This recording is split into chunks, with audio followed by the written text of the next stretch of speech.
In this episode, I'll peel back the layers of the setup that I used for my YouTube intro and profile picture. If you haven't watched the video yet, please click on the link above. Hello, hello. I'm sure all is well. Welcome to another BTS breakdown. I wanted to do this BTS slightly differently. So today I'll scrub through a time lapse and pause at key moments while taking you through my process.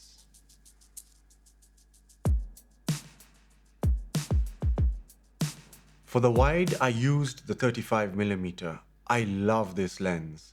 And for this shoot, it helped to reveal everything around me.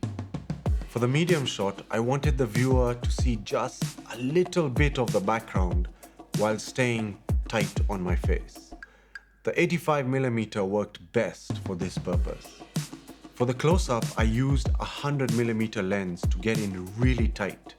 The reason behind this was to connect with the viewer and to let them feel the sincerity of my words. Now to the lighting.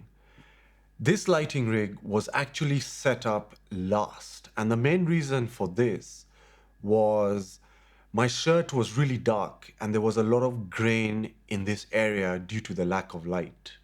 So I placed a black board on top of the umbrella to block the light from reflecting in my eye, and the soft diffuse light helped to lift the shadows in this area.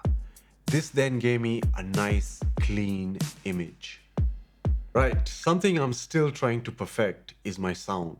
I do use a professional mic, but placement of this mic is critical for the audio quality. I normally place the mic about a foot away from my mouth and slightly to the side. This seems to be doing the job. Now for the director's seat, the stool. At first, I tried using a standard chair, but the frame of the chair was jutting out from above my shoulders. To be honest, it was quite distracting. I used a silver reflector to bounce light back onto my face. This was placed directly opposite the key light, which you'll see a little later.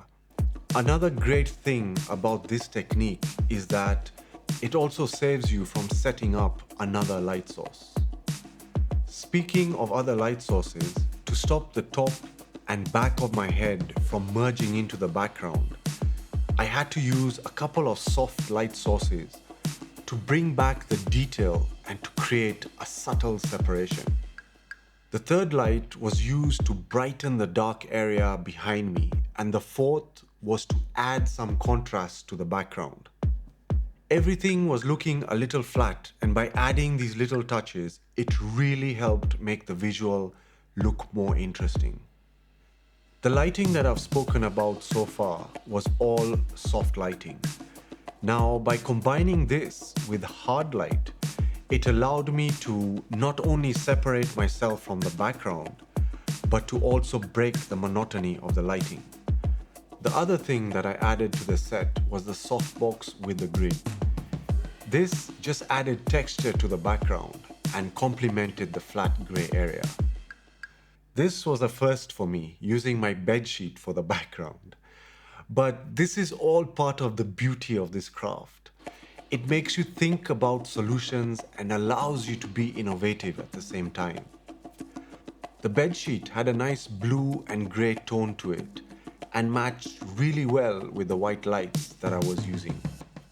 Before doing this setup, I remember scrolling through Instagram for some inspiration, and I came across a portrait picture where the catchlight in the eyes just brought the whole image to life. It was also dark, moody, and had a lovely duotone feel to it. The simplicity and starkness of the image didn't leave me for days, and that's what inspired me to do this setup. So for this shoot, I started out by working with the key light to achieve that look in my eye.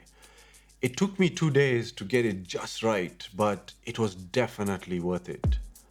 Once I got it, I then built the rest of the set and the look around this key light. One of my key learnings on this shoot was how harsh hard light can look on skin.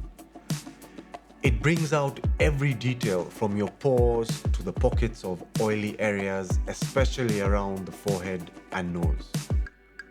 Right, that's it from me. I'll let you enjoy the rest of the video, which will show you how much work goes into packing up a set. Definitely not my favorite part. See you at the next one.